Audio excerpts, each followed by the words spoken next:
Hey everyone, hope you had a good Christmas break and you've got some good New Year plans. I said I'd get some vlogs out in time for the new year because I wanted to wrap up 2019, my initial thoughts, and also get on with some thoughts about 2020 and how I'm going to handle things come season 4. You know, what new tech am I hoping to try and get, what different setup am I going for, what videos am I going to focus on, that kind of thing. So first off, this is my wrap-up of 2019. Hopefully you've all watched my 2019 top 10, which, like I say, as the views are certainly suggesting, you have. So thanks a lot for checking that out. And there've been some interesting comments on there for games that I had on there, didn't have on there, you know, ones that I didn't like, that kind of thing. And it was pretty sweet to actually see all those comments, both positive and constructive criticism as well, you know, because at the end of the day, my top 10 list is not the gospel top 10 of the year, it's just my top 10. I wanted to see what your guys was, and you know, a lot of you commented nicely on there. So what I wanted to do with this episode was just talk about 2019 as a whole, because I really wasn't that big a fan of it. I didn't find 2019 to be that good a year for games. And some people were saying, well, hang on a minute, you had 10 that were like rated 9 and above, you had another 10 or 20 that you could do 8 and 7 in that, so you had a lot of good games to choose from for your top 10. Doesn't that make it a good year? Think about how many games are getting released at the moment. If you told me I had 30 games that I thought were amazing or really, really good in 2010, or 2005 or 2000, those years would be some of the best years ever because of the quantity of games that were being released was not very high. You know, the board game industry didn't really explode until about 2012 onwards, and even then it didn't spiral out of control until 2015 onwards. You know, if you want more information about how the trends have gone, go check out the Dice Tower's their look back on the decade. You know, those videos are pretty good actually. They talk about trends and you can definitely see where the board game industry just exploded and got out of control. So when you get thousands and thousands and thousands of games released every year, I don't want to just see 20 good games. I want to see 100 good games. I want to see so many good games that I can barely even think of putting together a top 10. I have to think of putting together a top 50 or something. But no, I pretty much got to a point where I had 10 games I was willing to shout from the mountains about, and then the rest were kind of, yeah, I like them and they're good, but do I really want to praise them to that degree to get them on a top 10 list? I mean, it's a big deal to get onto a top 10 of a year. So it just felt like this year was lacking, particularly in innovation as well. Because if you look at my top 10, 3 of them, I think, yeah, 3 of them are reprints. Actually, I'm not going to spoil, but yeah, there were some classic reprints of old games. And yes, they've been tweaked, but that's the thing. Old games with great old designs that were already good in the past have had to have a little bit of a touch-up, and now they're better than some of the new games that have been released this year. It wasn't a case that I had so many new games to pick from. No, most of them were old reprints. And when that happens, you gotta think about just how effective are new games being made these days. It's just got to the point where there's a lot of, you know, rehashes of ideas. I mean, we've got like a third Azul, for example. You know, can we move away from Azul? Do we have to do a third one now? And there's other opportunities where we've had a lot of reprints in general, not just ones that went on my top 10, but just various other reprinted games. And I feel like innovation has just been lost over time. Maybe I'm getting slightly jaded, who knows, you know, with all these games coming out and after having doing reviews for 6+ years now, maybe it's just at a stage where I'm thinking, well, maybe I'm just a bit jaded. But, you know, you've got to take that into account. There's so many games being released. It is physically impossible to play them all. It is physically impossible to even see them in front of you with your own eyes. And yet, you know, we're expected to just sift through this huge plethora of games trying to find the best ones that you can.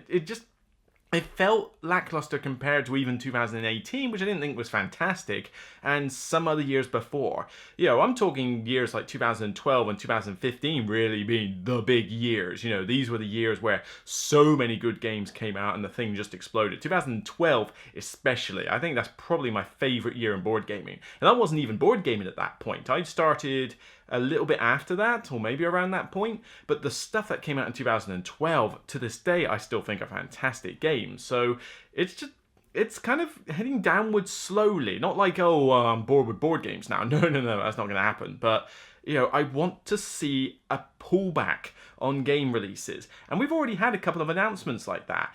AEG and I think Takes Dimensional Games recently, they basically said, oh, we're going to slow down a bit on releases and we're going to, we're just going to release a few. We're going to support what we already have and then just do a few new ones. Fantastic. Could more publishers do that, please? Because I think a slowdown in the industry would actually be beneficial.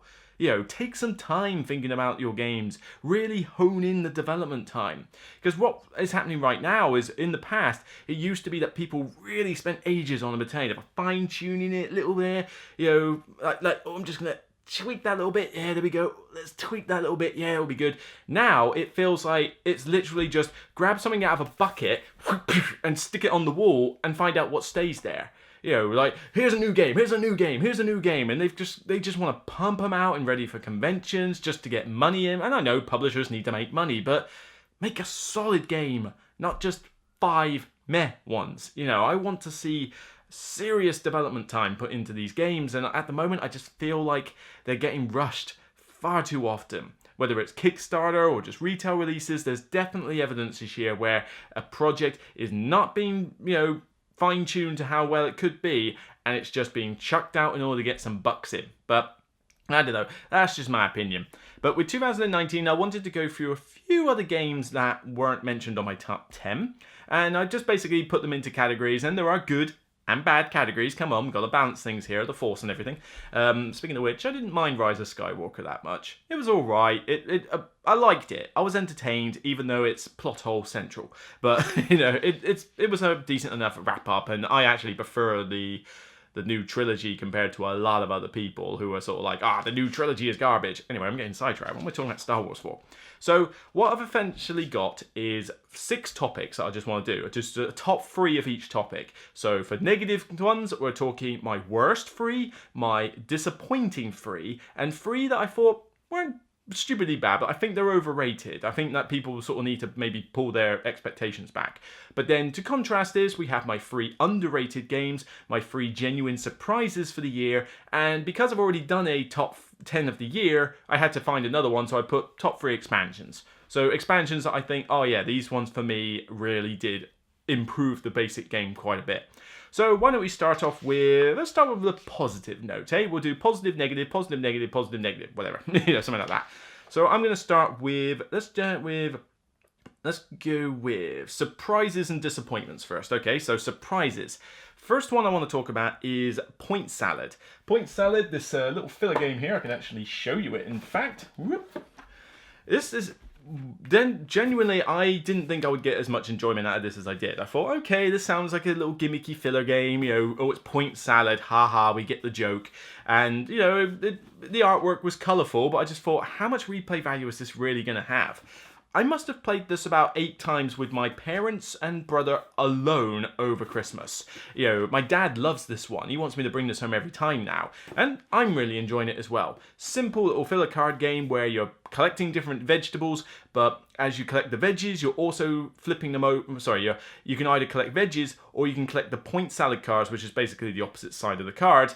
And they score in loads of different ways. 2 points for a lettuce, 3 points for an onion, -2 for a pepper. Get the most vegetables total, you get 10 points. Get an even number of carrots, you get 7. It is Point Salad in every definition of the word, but you determine how your things are going to score and what you're aiming for. Nice quick game. It's got a bit of a annoying setup procedure of like, oh, hang on, I got to count out so many of each veg and I got to shuffle them all together and then that. And I wish it scaled better because it really is a 2 to 4 player game tops. 5 is right out. I don't like playing it with 5 and 6. I wish it scaled a bit better, but I actually was surprised how much enjoyment I got from this. For what is essentially a 15 to 30 minute filler game, this really does the job, and I was really genuinely surprised. Whoop. Next up, it's in the other room, so I can't really do this one, but Cooper Island. I gave this one a solid 8 out of 10 recently, and I saw this with Capstone Games at Essen, and it looked interesting on the table. You were building up these peninsulas with different levels of terrain to get resources and basically buy generic buildings. The theme is kind of not entirely there. It's mostly a puzzle, but my god, is it a tight one. And normally, tight, really tight games, I'm not as keen on. I want there to be a little bit of flexibility or a little bit of leeway, like, oh, you made a slightly wrong move, well, we're not going to punch you in the face for it. We're going to at least give you a chance to make up for your mistake. This game really doesn't forgive you for mistakes. I mean, you make mistakes early in Cooper Island, you might as well kiss the rest of the game goodbye. But there was something about it, not just the way it looked, but the fact that the puzzle was very intriguing of like, how am I going to make up this peninsula in such a way that I can afford to buy this particular thing this go? And the game rewards you with bonuses every now and again, which even though they might not necessarily give you exactly what you need, it feels rewarding to get a bonus in games. There's a lot of heavy Euros that do this, and it's something I like. But on top of that, I just found it fun to build up my little peninsula. It's like, okay, I've got all these meadows here, got a settlement here, put a statue on that. Oh, I need some gold. Right, let's build up this really tall mountain and get gold. And it just, for some reason, sung to me a lot more than I expected. And for a game that is quite long, is quite susceptible to downtime in AP, and certainly as tight as all get out, it just ended up being a fun game to play with one of the best rulebooks I've ever seen in a heavy game. I mean, full praises to the writer of that rulebook, because 28 pages I thought was going to be daunting as all get out, but as I read it, it's like, it has to be this long, but I understand everything that's going on. There's occasionally one or two rules you might miss, like quick overlooked rules, but in terms of understanding the game, it's intuitive, it was done really well. A genuine surprise for me. And thirdly, I want to talk about Maracaibo. Maracaibo was the Alexander Pfister heavy game that came out, and people will know that my history with Alexander Pfister games is kind of hit and miss. I like all his lighter stuff, tend not to like his heavier stuff. So with this one being a heavy game, I thought, okay, is this going to go down the route of Great Western Trail and Mombasa for me? Am I going to be looking at this going, oh, whatever, same with Blackout, is this going to be another disappointment for me? Actually turned out to be a game I do enjoy. I do not think it is the bee's knees tap game of the year, though, as some people are sort of proclaiming. This game has issues, and I'm not just talking about those annoying little brown discs that you have to fiddle with all the time, and the brown rope thing on the cards that's like light brown or dark brown to distinguish cards. Really, there was no better way to do it. But aside from little cosmetic things like that, the game itself was pretty enjoyable. It's not beginner friendly. I mean, new players are going to absolutely get trounced because they won't understand the whole concept of how fast you should move around the map compared to other players. But I enjoyed the whole aspect of fighting with different nations and the different paths to victory, and I am a sucker for multi-use cards. The fact that the card is not only a power if you get the person, but potentially a good you discard or a quest item you use, and the fact you go through these cards very quickly in circulation, they open up different paths to victory, some easier and better than others, I will admit, but there are other opportunities for different ways to play the game. Not the most thematic thing in the world, and I certainly enjoyed giving the SpongeBob SquarePants timecode joke for doing what on earth is the theme about and the dodgy story mode that's in it. But, it's got a lot of content and it's got a lot of replayability in it, and I do legitimately enjoy the game. I think I gave it a 7 overall, and I think it's pretty sound at that point. Still on my shelf, and considering I'm not a fan of his other heavier games, to be genuinely pleased with one of them was like, cool, about time. But obviously, for most people, it's just another fantastic game in an already fantastic lineup. For me, it's a bit more of a checkered history, and I'm just glad that I've now finally found one. So, with that, let's go on to disappointments. Now, this one, first one I want to talk about is like, oh, it looks beautiful, and it was a neat little idea. I didn't expect it to have a lot of theme, but I just looked at the art on it and I thought, oh, that is beautiful art. Nice landscape art, it's the sort of thing I like, with different mountains and forest and water terrain. I thought, please let this be a fun game to boot. Sadly, though, Parks really didn't live up to the standard I was hoping, because it just felt kind of dull. It is basically Splendor with a trail mechanic. That's it. And I already have Splendor, and I can do it in half the time. Parks will take easily over an hour to play. Splendor will take me less than 30 minutes. And with Parks, you're moving on this trail, but it's not an interesting trail. It's just basically go to a spot, pick up a generic resource, and then eventually you'll cash in generic resource for generic card points. And certain strategies are certainly a lot more interesting than others, in terms of how often they win. And, you can get these little item cards, but they're not that interesting. They're just basically, oh, put a little water droplet on there and it might give you another resource. But then you can also get these other cards which give you like a special ability, but they're quite expensive to get, and if you're not getting them, you're not really getting the cards you need. I found that it just didn't really gel for me. I mean, it's smooth and I can get why people like it, but I just feel like if you're gonna basically just give me Splendor with extra mechanics on top, then I might as well just play Splendor. I like Splendor already, and it's half the length, at least, of this one. This one can go up to 5 players, and oh god, I hate playing it with 5 players. You're there forever. It takes forever to go through the trail with 5 players for how simple and pretty standard the game is. It didn't win me over as much as it is very, very pretty. Next one was Eco's First Continent from AEG. Now, I already I've sold it now, Rise of Augustus, and it's basically Gamers Bingo. Well, that's what Ecos is. It's Gamers Bingo with a map building element with animals and stuff. Okay, that sounded pretty cool. I wanted a more interesting setting for this game. And I played it, and I thought, this is good, but it's a huge but. You know, I love the concept of, all right, here's some cards and they can trigger all these different effects and you build up this map with animals. That was great. Loved all that. But the game talks about going up to 60 points, 80 points, depending on player count, and it really needs to be cut in half. The game is far too long. Seriously long, particularly when you get to 4 players or more. It's just too much, because you've got, like, you'll be drawing stuff out of the bag, and then somebody will say, oh, I've got a bingo thing. Right, this triggers this effect, and then that triggers that effect, which then puts this effect on the table, and then that effect. Right, can we carry on? Right, new one. And then 2 people say that, and then it's like, right, I've got to trigger this effect, this effect, this effect, which then allows me to complete this, which triggers that effect, triggers that effect. Get on with it. Yes, get on with it! Right, now you triggered that effect, trigger. Oh my god, it's like the downtime in this is ridiculous. As you sit there waiting for people to hurry up and not only draw the things out of the bag, but also resolve 100 different trigger abilities that go off and combos, because loads of people are triggering these usually at the same time. And if you just don't happen to get what you like, you're just sitting there waiting and waiting. You know, certainly the length needs to be cut down in half, you know, where it says, oh, play up to 80 points. No, play up to 40 or 60. Absolute max 60 points. But ideally, if you've got a lot of players, I'd play up to 40. Maybe with 2 players, you could do up to 60, maybe 80. But honestly, I just think 60 is the absolute max you should play to. But even then, you still got quite a bit of downtime, and it was enough to put me off the game. So it was a bit of a shame, really, because I had high hopes to begin with, and then they got dashed a bit. And then finally, of course, yeah, this one had to make the disappointing list, and that is Tapestry. There are tapestries. Tapestry was just, yeah. I mean, it's fun. I still like it, and I'll still play it, but where did the development time go in this game? There's no way that it could have been sat down and fine-tuned to such an extent, especially when an errata for all the civilizations had to come out literally 2 weeks after its release. I mean, seriously?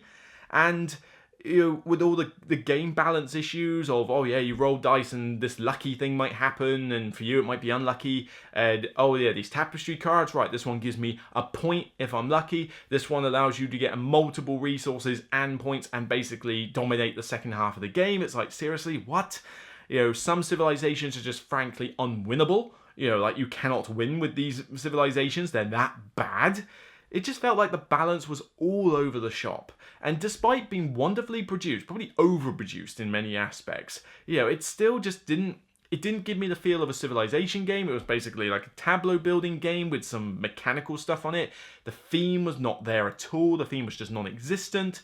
And it just didn't live up to the hype that was generated around this game. And I curbed my expectations. I don't fall for hype. But even I was thinking, come on, this could still be a solid game. And it just frankly missed the mark for me. So yeah, it had to be my biggest disappointment. So we'll go on to a positive one now and look at my underrated game. So underrated and overrated we're going to do. Now, underrated is a bit of a weird topic to do, especially when games have only just been released, but I feel that these ones just need a little bit more buzz and haven't had enough buzz yet compared to some others. So first off, I want to talk about Jigawan. Jigawan, the Eastern Architects or Eastern Mechanists. It's an Emperor S4 game, and it's a thinky S4 game. I mean, there's a lot of combos you can build with these cards that you're completing and flipping over as you build these little pagoda towers up, but the idea that you've got this board in front of you and you're collecting these different color gears with numbers on it in order to complete blueprints, and you need to have like rows and diagonals to add up to certain numbers, and the more of a certain color you get, the more it gives you points for other things. There's a lot going on in what is a fairly small package and per S4 game, but it looks nice, it's colourful, it's got a decent amount of replay value. The rulebook could have been better, I admit, and it's not the most intuitive game in the world, but I feel like this one, like being ranked over 10,000 at the moment, needs a bit more buzz. You know, Emperor S4 puts out a lot of quality games, and I would hate for this one to get lost in the crowd. Second up, we have Aquatica. Aquatica didn't get a huge amount of buzz as I was expecting, even though it has some positive reviews from, you know, people like Tom Vassell and that alike. But this one was from Cosmodrome Games, and I feel like they're going to be a new up-and-coming publisher now, putting out some really good content. They already put out 2 pretty solid hits this year with Aquatica and Skytopia. But with Aquatica, this one, you know, it takes the hand management system out of Concordia. Yes, I know, I hate Concordia, but, you know, I like card management, that's fine. And it has that system, but you're using it in a more interesting way here, because you're picking up these cards with special powers, these people, a bit like you would in Abyss. It's got phenomenal good artwork with the underwater setting. You've got these little token manta ray, plastic manta rays that you flip open to get over bonuses. But as you're collecting cards, you have a recess board where, as you slide the card inside like the recess bit, you cover up these little abilities and bonuses, and you trigger them off in order to slide as many cards as you can up this recess board so that you can get victory points. It's a neat system, it's pretty easy to play, but it has some good tactical choices. I really enjoyed my time with this one, and I feel that because it was pretty much solely at Essen and isn't getting a full retail release until sometime early next 2020, I believe. I think Q1 is when I was told I might be able to get a review copy, which is why you haven't had a review from me. But yeah, this is a good solid game, and I don't want it to get sort of lost in the ether, shall we say. This one is a solid one to check out.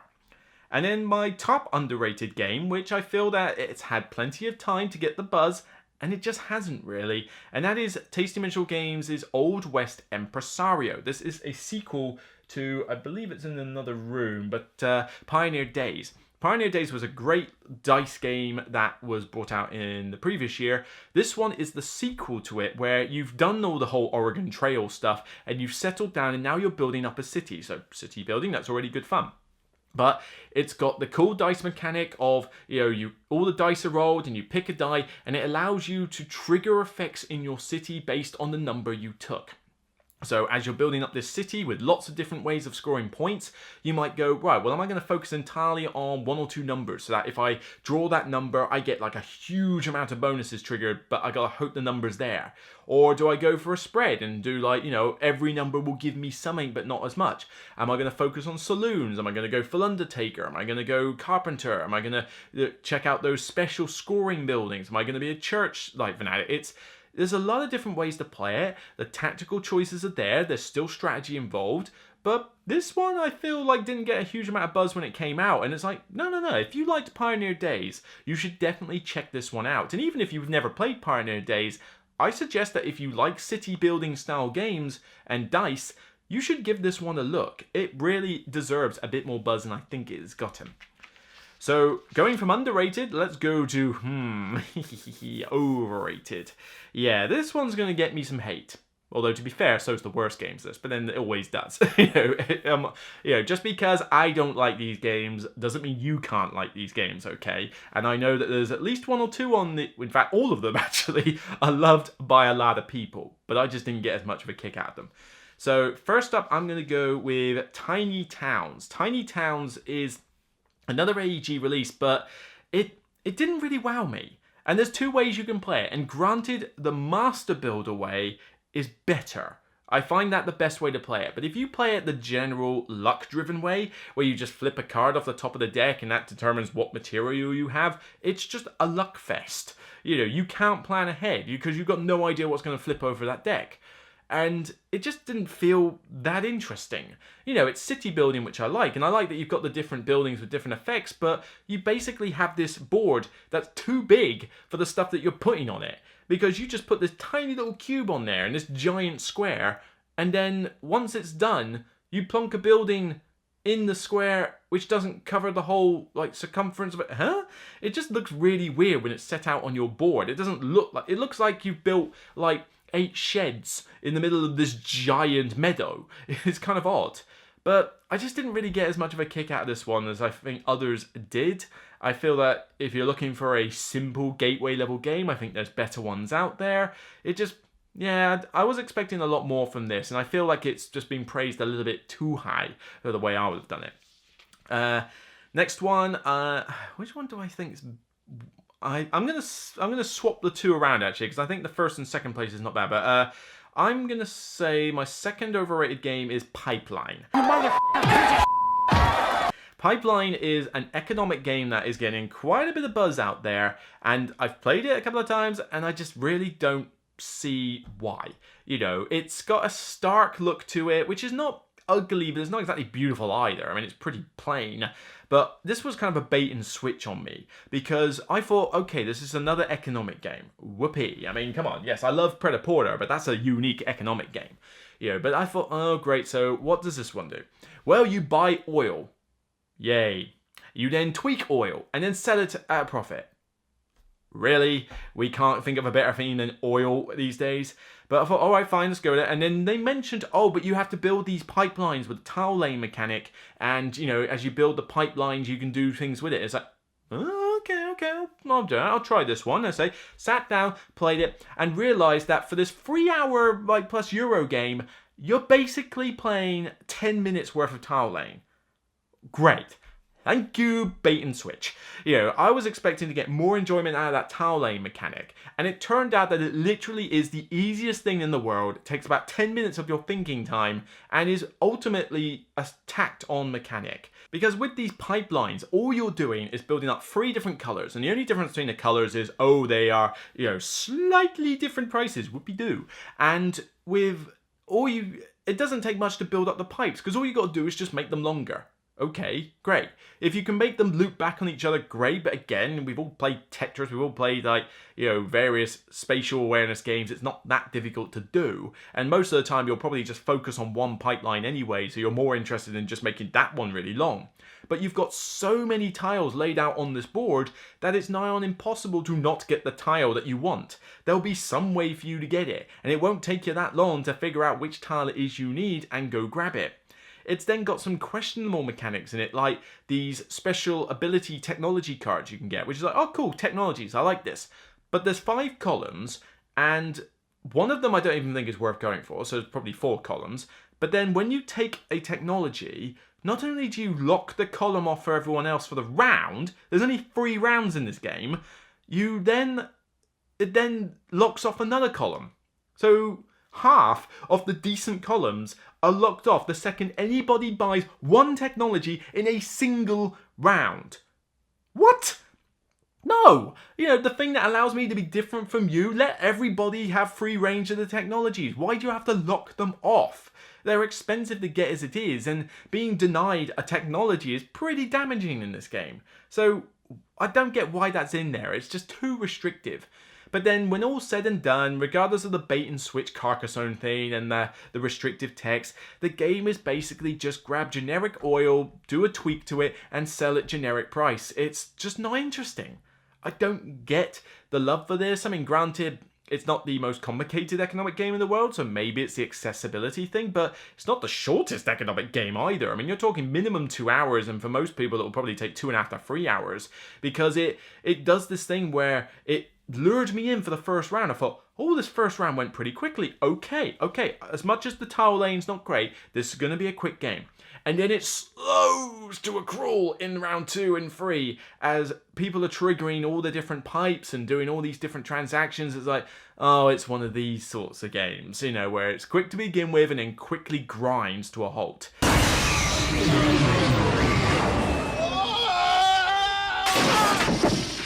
It just, I can get why people are going to like this, but personally I think this one, for an economic game, which, like I say, I'm not a fan of the genre anyway, but some economic games can wow me beyond belief, even though it's rare.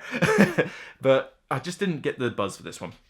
And then my most overrated game for the year, which I do sort of like. You know, I don't hate this game, I don't dislike this game, but I just feel that everybody is saying that this game's amazing, and really? Reza Kana? You know, Reza Kana is a fine game. I got no beef about it. I mean, you have to draft. If you do not draft as a starting setup, then the game is a complete luck fest. It's basically who got the best 8 cards to begin with, that player wins. The end. But if you draft, you at least get to have some choices over the cards you pick. And I like the concept of having this little 8-card deck that you deck build with, or you don't even deck build with. You have these 8 cards and you've got to use them. But when it's all said and done, what are you actually doing in this game?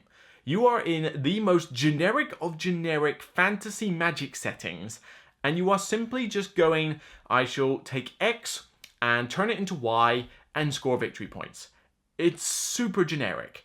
The resources don't have little to no differentiation between them. The whole setting that you're in, the magic and alchemy thing, is completely lost. There's no theme in this game whatsoever. It's just a bone dry 8-card engine builder. Which is not to say it's a bad game. I will play this and I will probably still get some enjoyment out of it. But for many people, this is like the top of the year, or this is my favorite game, or yeah, this is such an amazing game. And it's like, I feel like we've done better this year, you know, than just generic engine building point thing. I mean, come on, how many games have we got these days which are just dry, generic engine point builders? Why is this one so special? Tom Lehman's name on the box? I don't know. But it's fine. I don't hate it, but it's just getting a lot of buzz. And I can't quite see why. But like I say, if you love it, then by all means, play it and enjoy yourself. What does it matter whether I say it's good or not? So, right, 2 more. I want to go over these relatively quick. So let's go back to good and talk about free expansions that I really liked. I'm going to start with Detective LA Crimes. Now, granted, this expansion doesn't necessarily tweak the original base game of Detective from Portal Games, but what it does do is gives you a smaller campaign, which is a lot easier to play through, because trying to play through a 5 saga campaign, it's hard to remember all the information you've learned and jotted down. Free is a lot better. But this one, oh my god, it brings out the 80s cut theme so well. With the thumbnail pictures and the setting, everything is like classic cut movie 80s. To the point where when I play this game solo, I have the Beverly Hills Cop soundtrack on in the background, along with things like Lethal Weapon and Die Hard and that, because it just fits. Such a thematic expansion, and the fact that they're doing these standalone cases now based on other designers, cannot wait for more content for this amazing deduction game. Second one I want to talk about is Dalgard's Academy for Tricarion. This is part of the collector's box which I've got, but I have had a chance to just try the expansion out on its own.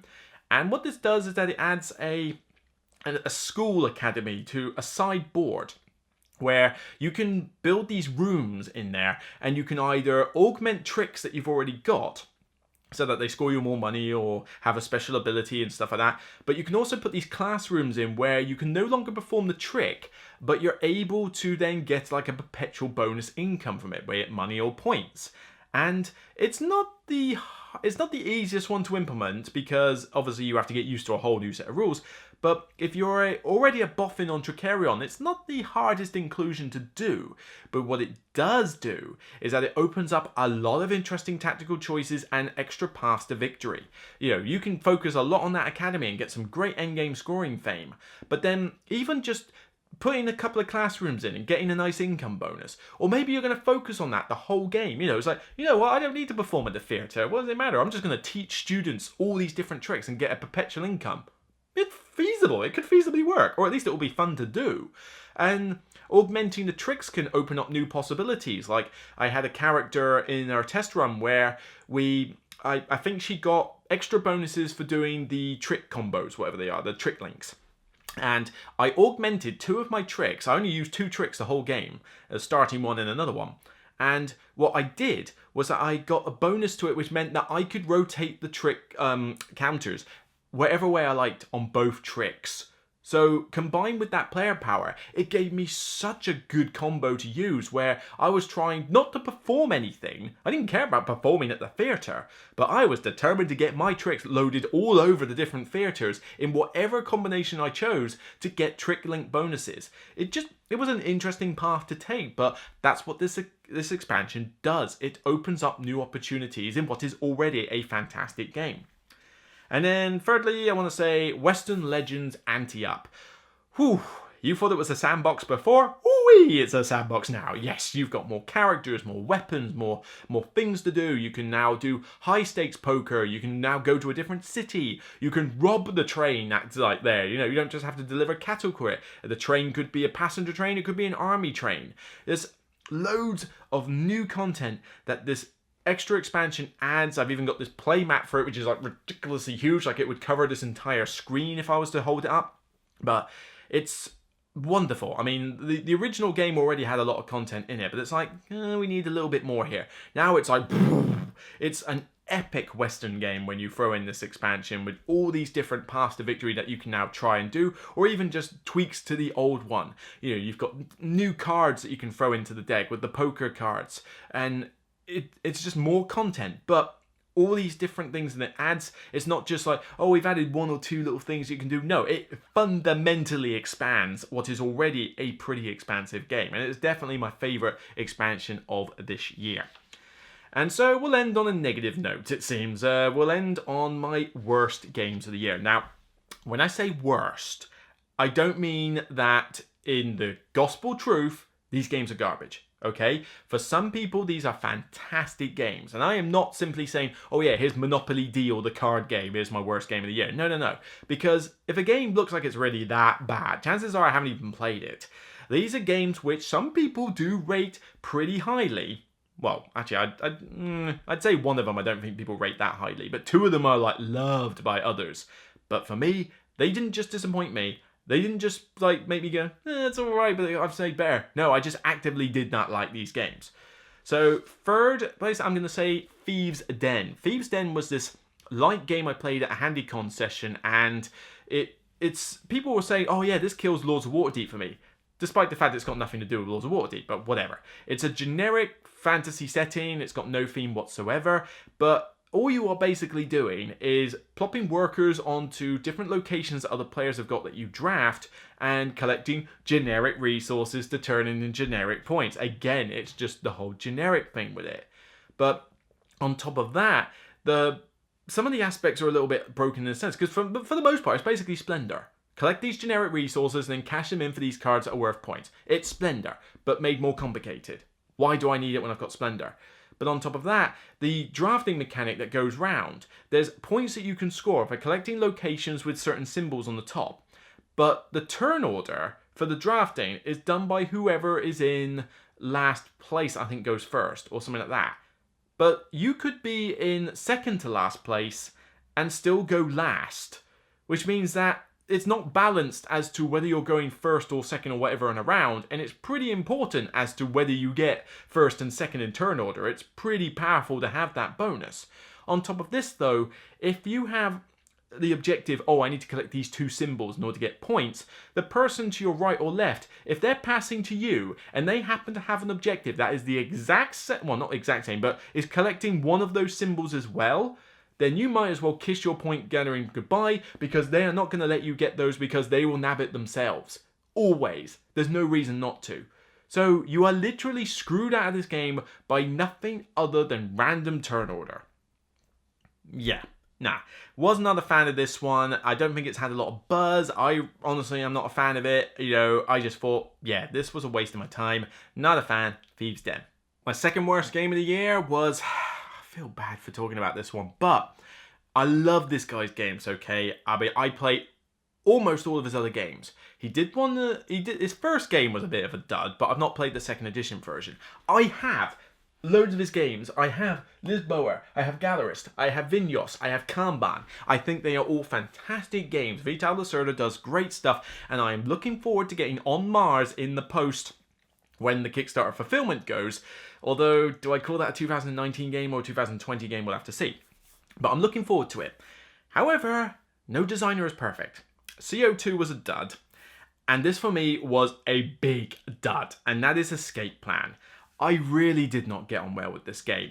Despite, efforts to try and enjoy it, great teaching from Paul Grogan at another HandyCon event. It seems to see my worst games have been played at HandyCon, but that's not a detriment on the convention. I think that's just convenient timing. But with this one, I thought, okay, so the concept sounds cool. That, you've done this heist and now you're trying to sneak out of the city with all your money in that. Okay, concept sounds cool. The execution, however, no. This is meant to be one of his lighter games, and it is. But it's not like Sushi Go light. This is still quite a lot involved in it. But the game still drags on for so long, for what is meant to be a shorter game, because the amount that you can plan ahead on your turns just causes an obscene amount of downtime. The board itself looks horrible. I mean, Ian O'Toole does fantastic artwork on a lot of games, but I don't know what he was smoking when he did this one. Because the board is meant to look like a kind of blueprint or plan, but it looks dated and horrible. It looks like a prototype, with all these dodgy segments of area, like some segments are black and green and that, and it's like, what? Seriously? And the way that the round sequence works is you'll each get a certain amount of turns, but then if you happen to have a certain resource or money, I can't remember what it was, to pay, then you can have extra turns. So you've got to sit there and wait for other people to take extra turns above you and thus are doing better at the game while you can't really do much. And when you do plan ahead a little bit, what is your turn at the end of the day? Because you don't get a lot of actions. You get, 10 to 14 turns or something in the whole game, this whole 2.5 to 3 hour game. And what are some of these actions that you do? Go to this casino and drop a token on the spot. That's it. Seriously? Okay, go to this heist thing. Do you have a certain rating? Get the bonus. The end.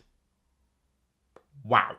There are some seriously generic and boring actions that you do for a game that makes you wait an eternity to do said action, which, especially if you have 4 to 5 players in this game, just take forever. This was just a big dud. I mean, even the police and FBI that you're supposed to be dodging throughout the game, they're inept. They're not a legitimate threat. You can waltz past them in so many different ways in this game, and then at the end, the whole, where's the actual exit? It's a luck of the draw. Yes, you can kind of work it out, but you might not be able to get all the clues to be able to work it out. So you might get screwed over just because it happens to turn up in point A rather than point B. This was a dud. I'm sorry. I mean, I love the Alucerda's games, but no designer is perfect, and for me, Escape Plan just really rubbed me the wrong way. Hopefully On Mars will be a lot better. I'm sure it will. It looks really cool. Just please let On Mars be really good. And then my worst game of the year, and yes, a lot of people like this game, but I detest pretty much everything about it. This could easily hit my top 10 hated games.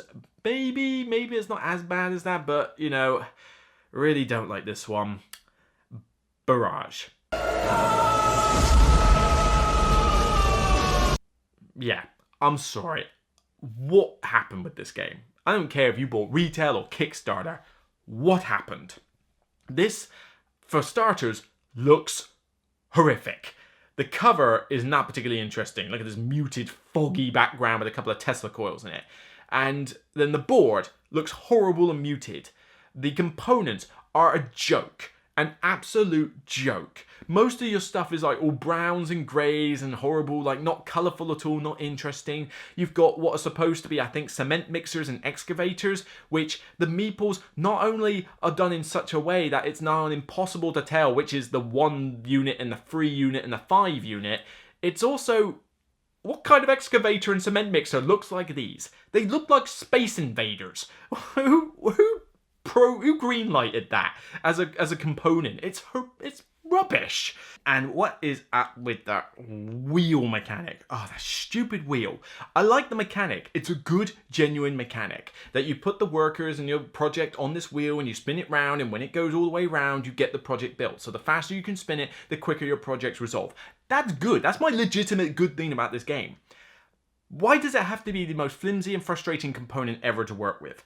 It's so spindly, the thing bends like, oh get out, like it's warped like crazy, and when you're spinning the wheel, the cardboard tiles and that, they keep sliding underneath it, and the things keep flying off it, and it's just, I'm having to physically work just to keep this stupid wheel under control while trying to think about the rest of the game. And what's the rest of the game? You are building dams and generating electricity. Whoopee!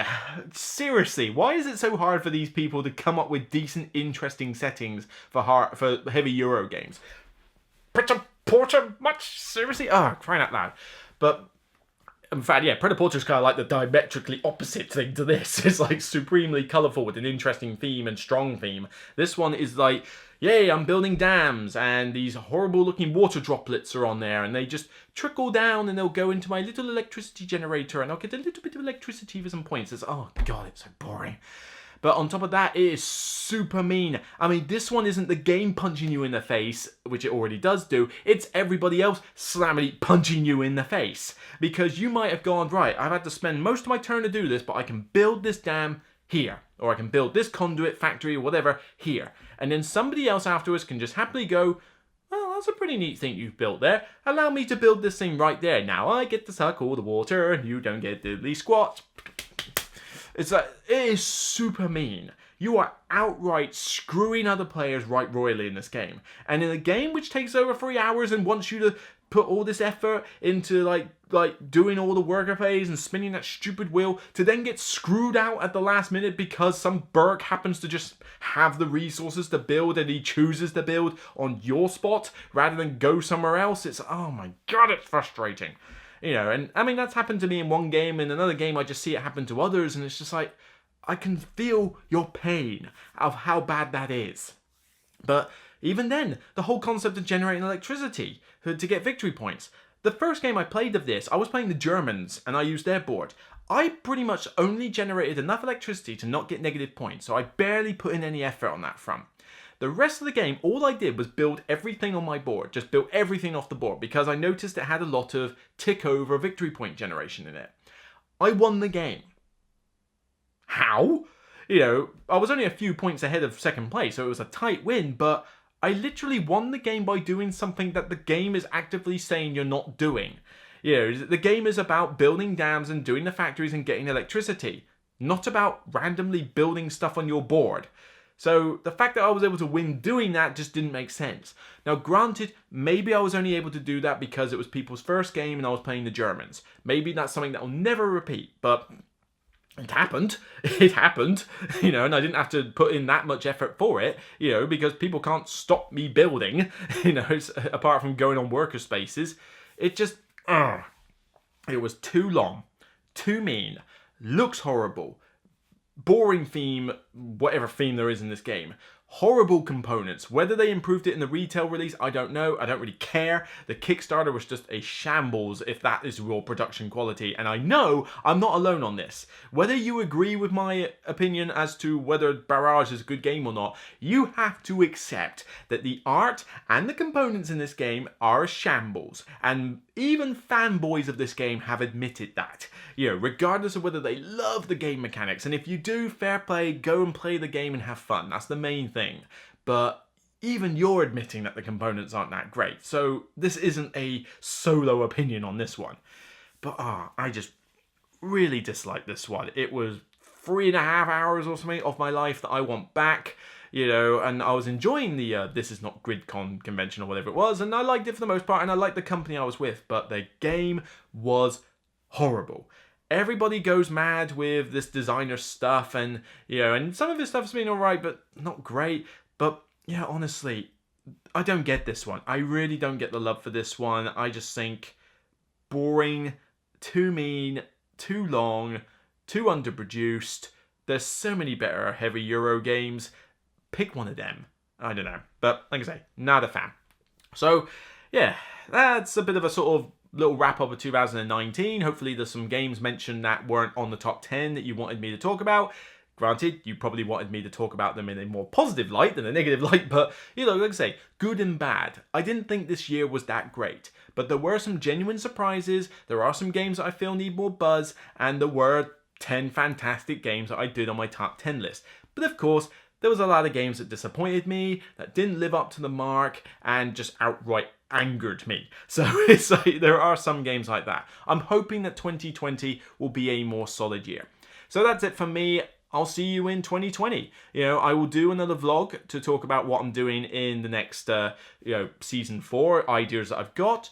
But maybe I'll wait until early January to release that one. So for now, have a great new year, and I'll see you in 2020. Take care, and remember, it's only a game.